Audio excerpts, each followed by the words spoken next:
Madame, Monsieur, bonsoir et bienvenue au 20h. Au sommaire de cette autre édition de l'information sur DBS Télévision, la violence en milieu scolaire préoccupe les femmes parlementaires du Cameroun réunies autour du ministre des Enseignements secondaires. Les représentants du peuple ont longuement échangé sur la situation dans nos collèges et lycées et dressé des esquisses de solutions. Et puis la discipline dans les grandes villes passe par la construction des toilettes publiques dans les lieux à forte concentration humaine. Le manque au marché d'un Kongsamba est synonyme d'indiscipline. Les usagers se débrouillent comme ils peuvent afin de satisfaire leurs besoins. Voilà l'essentiel à retenir dans ce sommaire. On se retrouve dans un instant.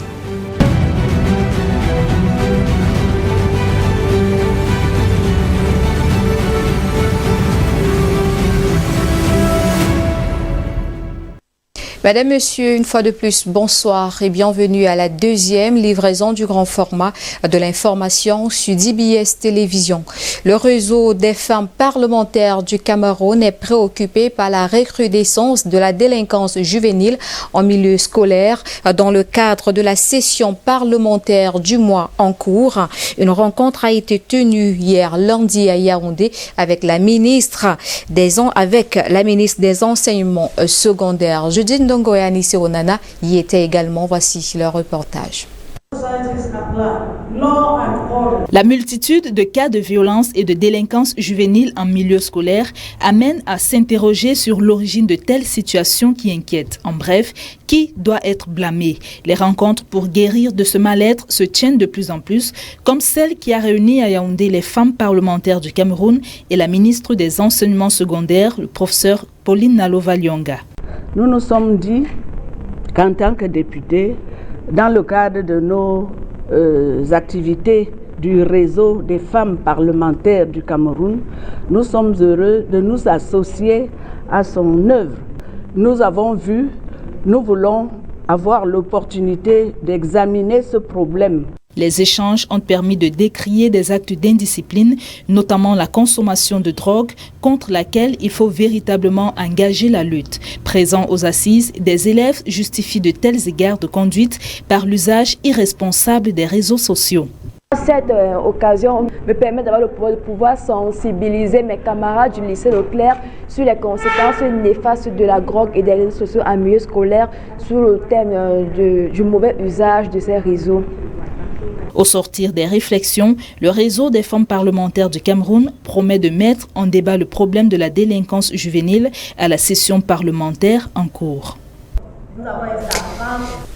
Le phénomène de la consommation de drogue et violence en milieu scolaire tend à se généraliser. ONG et sociétés civiles ont entrepris une campagne de sensibilisation dans les établissements scolaires.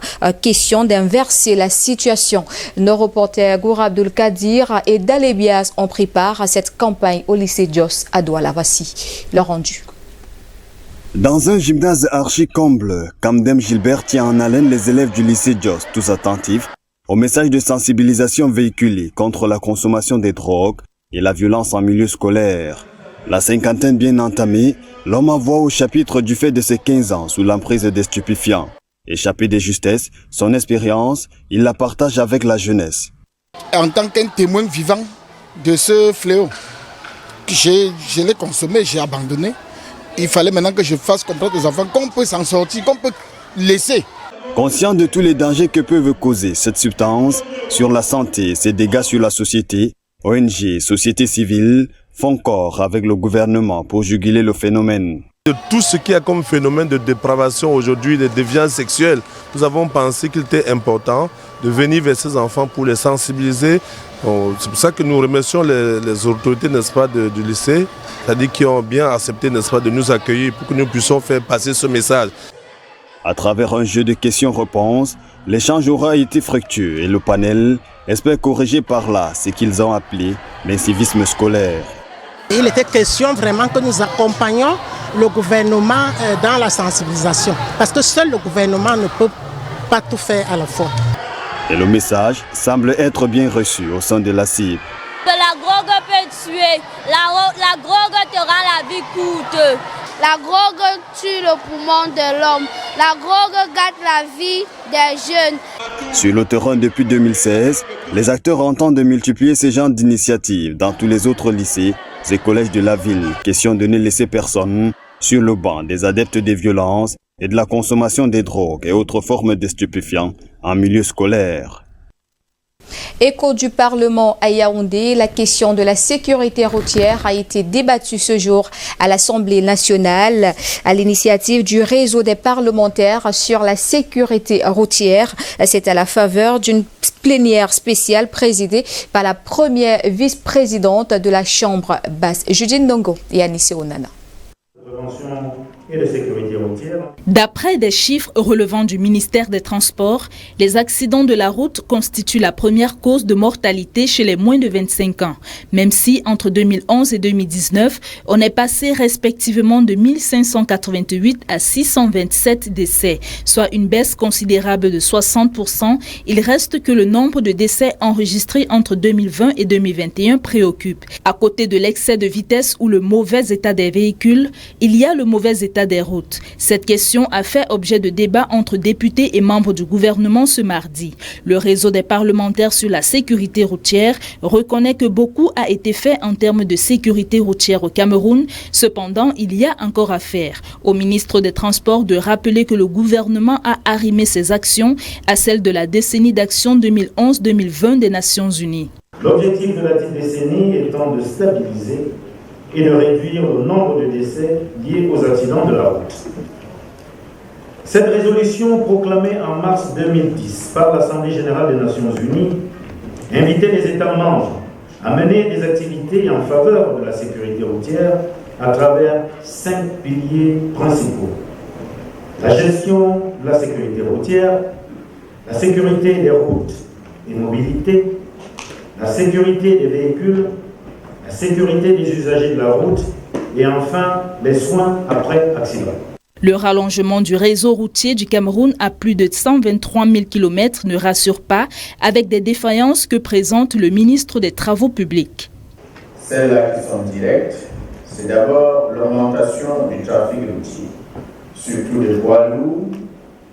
C'est ensuite le vieillissement de la chaussée avec les surcharges liées au non-respect par les usagers des charges légales autorisées. C'est l'incivisme donc de ces usagers ou encore le défaut d'entretien ou un entretien différé.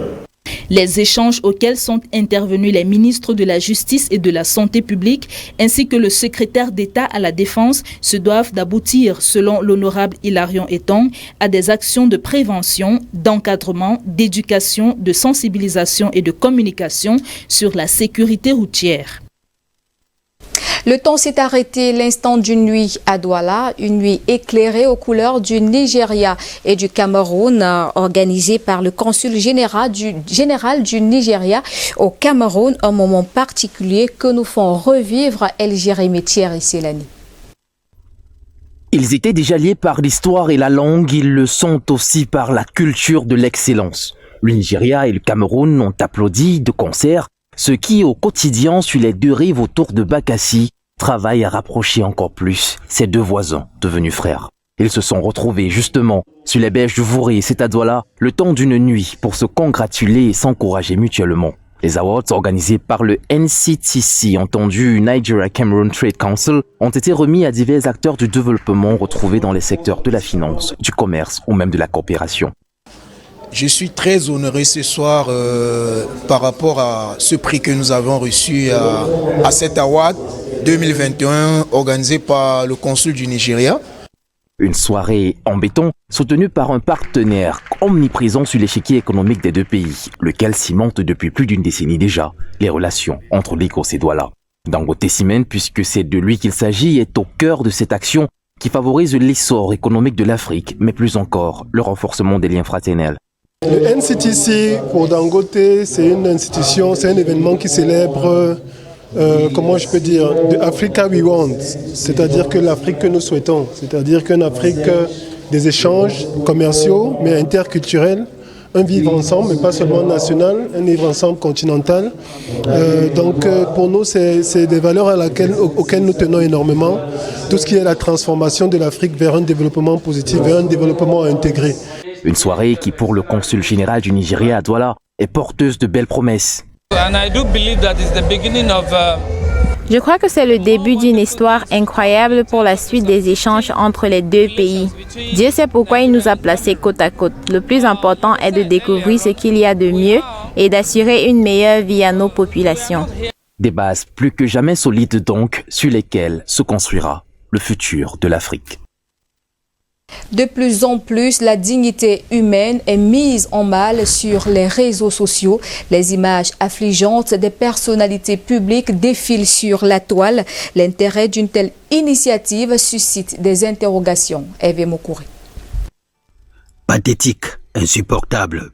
La vidéo devenue virale sur les réseaux sociaux montrant l'ex-directeur général de la CRTV, l'un des plus éminents grammairiens africains, sur son lit d'hôpital, en train d'être alimenté, est tout simplement ahurissante. Le professeur Gervais Mendezé renvoie à une look humaine. L'homme jadis adipeux, toujours sur son 31, n'a plus que la peau collée sur les os, suscitant la pitié de ceux des semblables encore habités par la décence. Lentement, inexorablement, la maladie dont on ignore encore la cause le ronge et le conduit vers l'éternité. Accusé de détournement de la somme de 18 milliards de francs CFA du temps où il faisait la pluie et le beau temps à la tête de la télévision nationale entre 2004 et 2005, la justice a eu la main lourde en condamnant le professeur Gervais Mendezé à 20 ans de prison en 2019. Depuis lors, le fondateur de la Voix du Cénacle croupit à la prison de Yaoundé-Koundengui. Mais le séjour du professeur Gervais Mendezé dans cet univers carcéral a impacté sur sa santé. Au-delà de la compassion qu'on pourrait avoir pour ce grand malade, il est surtout question du respect de la dignité humaine. Quel intérêt a-t-on à faire circuler les images d'un haut commis de l'État dans cet état, d'un homme tout court? Cette vidéo virale porte atteinte à la dignité et même à la vie privée du professeur Gervais Mendezé. Nul n'accepterait voir son parent ou un proche exposé dans cet état désolant publiquement. Facebook, WhatsApp, Snapchat seraient-ils synonymes d'humiliation, d'exposition de narcissiques et de harcèlement? Sommes-nous tentés de nous poser comme question? Les réseaux sociaux numériques sont destinés à créer du lien. Malheureusement, nous nous rendons compte, au Cameroun comme sur d'autres cieux, qu'au final, ils sont utilisés à mauvais escient. Devenus des armes dangereuses, certains individus gardent des séquelles dont il est difficile de se débarrasser d'une utilisation et d'une diffusion malencontreuse d'images intimes. Triste réalité, malheureusement, Hervé Mokouri. Et si on parlait autre chose à présent, depuis 2019, un projet de construction des toilettes publiques a été lancé dans la ville de Nkansamba, c'est dans le Mungo. En date d'aujourd'hui, ces toilettes n'ont jamais été ouvertes pour le bien-être des populations et depuis lors, ces mêmes populations se débrouillent comme elles peuvent pour satisfaire leurs besoins. C'est du moins ce que nous relatent dans ce reportage Serge Elie Lombo et Franck Léonen Difo. La ville de Nkansamba, chef-lieu du département du Mungo, région du littoral, est sans toilettes publiques. En plein centre-ville, au marché, le mal-être des populations est sans appel. Je me demande, est-ce que ces gens-là, quand ils restent là, ils passent le temps à nous arnaquer là, s'ils savent même que nous souffrons pour avoir les enfants qu'on vient les donner là. Il y en avait à l'époque, le délégué du gouvernement sortant, qui était parti là en fait. Apparemment, je ne sais pas comment ça se passait avec des particuliers qui ont eu des emplacements dans la douche où on a cassé la douche pour construire des boutiques. Apparemment, l'argent avait primé sur les besoins élémentaires de la vie. Le manque de toilettes est un véritable problème pour les commerçants de Nkansamba. Et pourtant, en 2019, l'on a assisté à la construction des toilettes publiques pour des besoins physiologiques dans ce même endroit. Un projet qui est resté sans poursuite jusqu'aujourd'hui. Il prend l'argent chaque jour, doubler les prix des magasins. Le West, il n'y en a pas. peux manger comme ça direct, tu chiches tes pieds. Ça date depuis plus de 3 ans qu'on a construit les toilettes pour marcher, mais c'est opérationnel. On ne sait pas pourquoi. Les toilettes publiques construites, qui n'ont jamais été ouvertes, se délabrent tout seuls avec le temps. Le maître d'ouvrage, en la personne du délégué départemental de l'eau et de l'énergie du Mungo, reste indisponible à toute tentative de rencontre pour des éventuelles réponses. En attendant, chacun se démerde comme il peut pour satisfaire ses besoins physiologiques. Vous allez voir partout où on sème la poubelle, au centre-ville, quelque part, où les usagers s'emmènent là, soit peut-être faire les catas, soit uriner. Tu peux que présentement là, c'est prendre la moto et te mettre à l'aise à la maison. D'autres par contre sont épargnés de ce calvaire.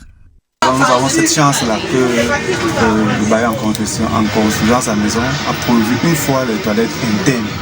Oui, ça fait que tous les locataires qui sont sur notre zone nous avons une toilette. Ainsi donc va la vie en plein centre-ville de Nkonsamba, département du Mungo, région du littoral. De meilleures infrastructures et des ateliers mieux équipés afin de former des jeunes qui pourront trouver une place sur le marché de l'emploi. Voilà l'une des doléances des populations du département de l'Océan à la veille des journées portes ouvertes de l'enseignement technique et professionnel. Plus de détails dans cet élément que signe Simplice Boning.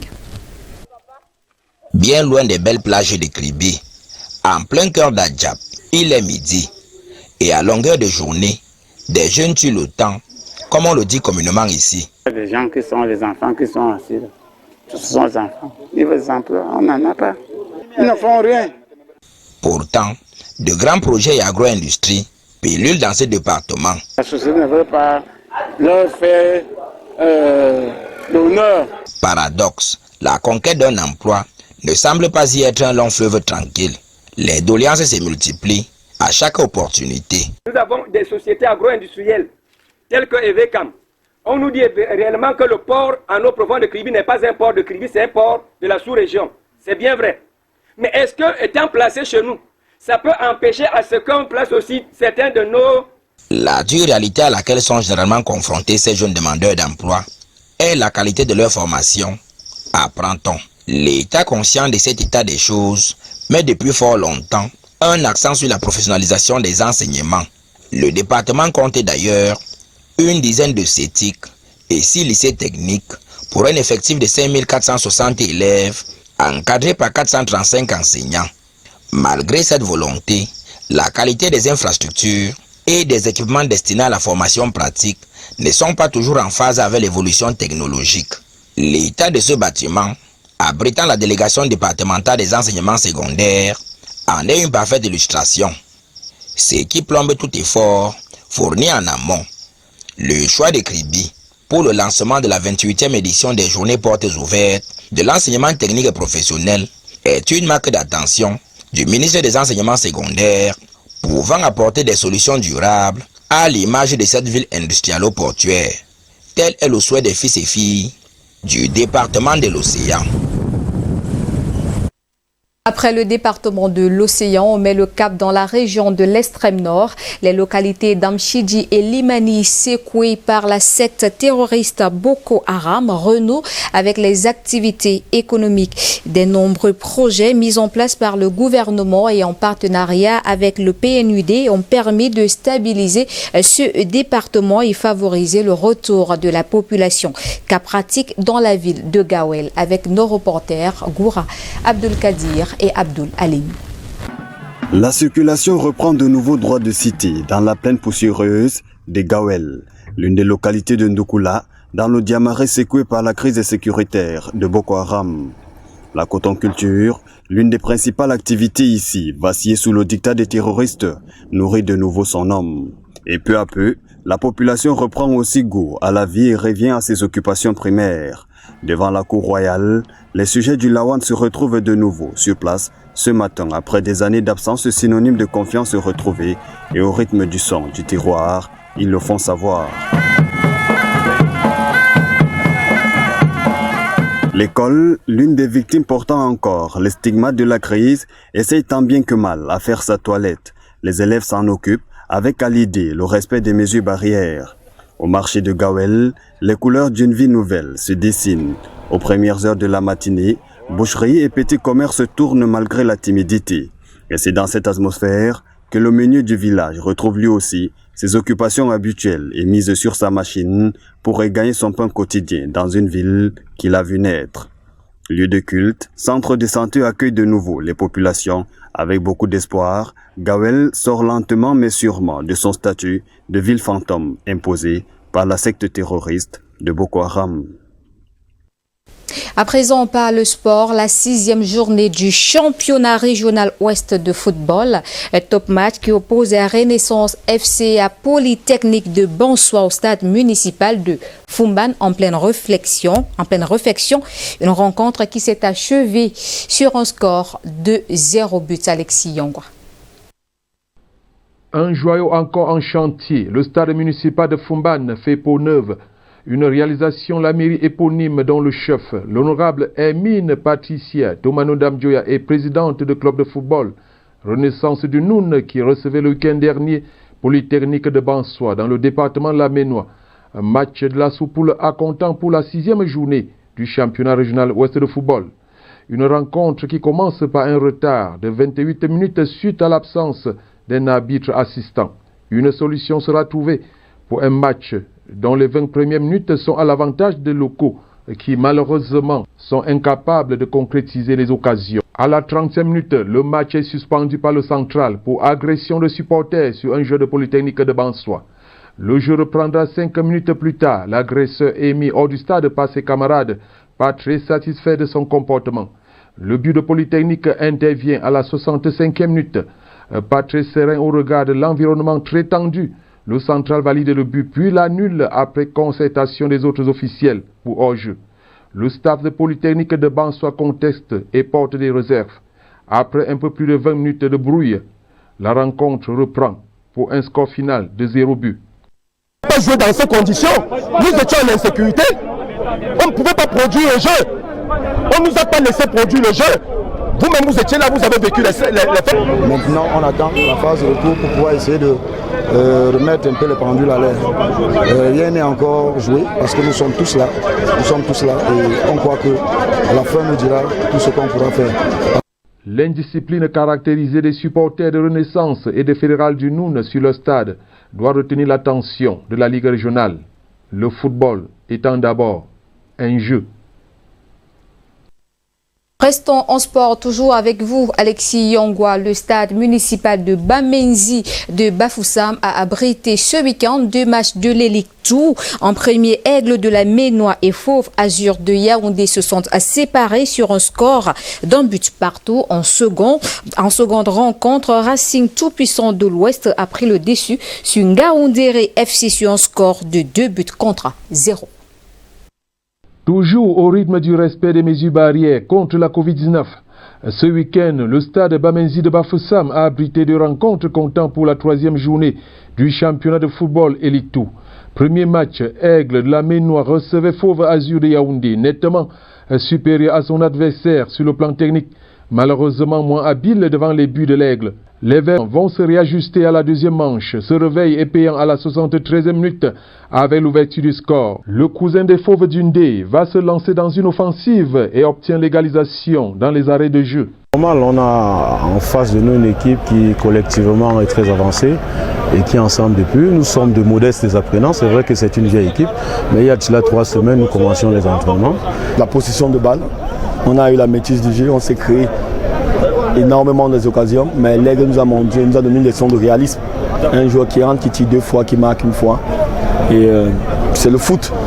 Heureusement, on a eu les ressources pour pouvoir revenir. Deuxième confrontation, Racing Tout-Puissant de l'Ouest reçoit Ngaoundéré FC, pas très compétitif face au Rouge-Blanc, très tonifié après leur victoire de Melon le week-end dernier. Le premier but de Racing est intervenu à la 40e minute. 4 minutes plus tard, le dorsal 2 de TPO est expulsé, ce qui n'empêche pas ses coéquipiers de doubler la mise à la 75e minute.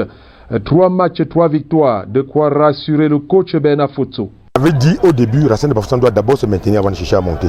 Et pour se maintenir, il faut se maintenir plutôt en haut, pas en bas. Donc voilà pourquoi nous avons déjà 3 victoires et je crois que nous allons continuer à chercher les points pour pouvoir être rassurés vers la fin du championnat. Racing tout-puissant de l'Ouest sera exempt pour la 4e journée avant d'affronter Lyon blessé à la 5e.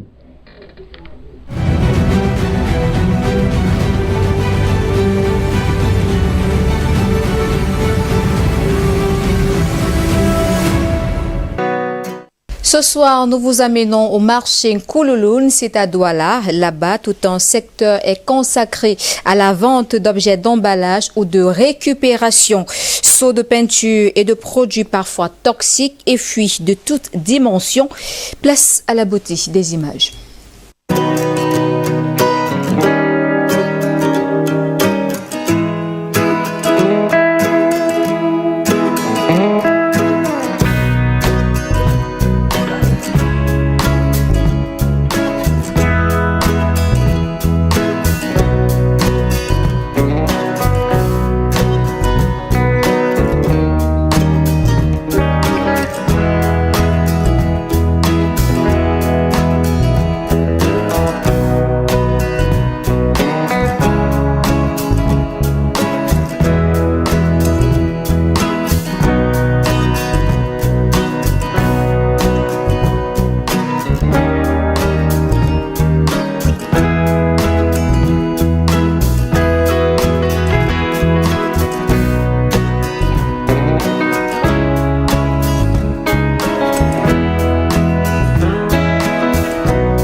Voilà qui met en thème à cette autre édition de l'information sur DBS Télévision. Madame, Monsieur, merci de nous avoir suivis. Au plaisir de vous retrouver demain lorsqu'il sera 20h. Au revoir.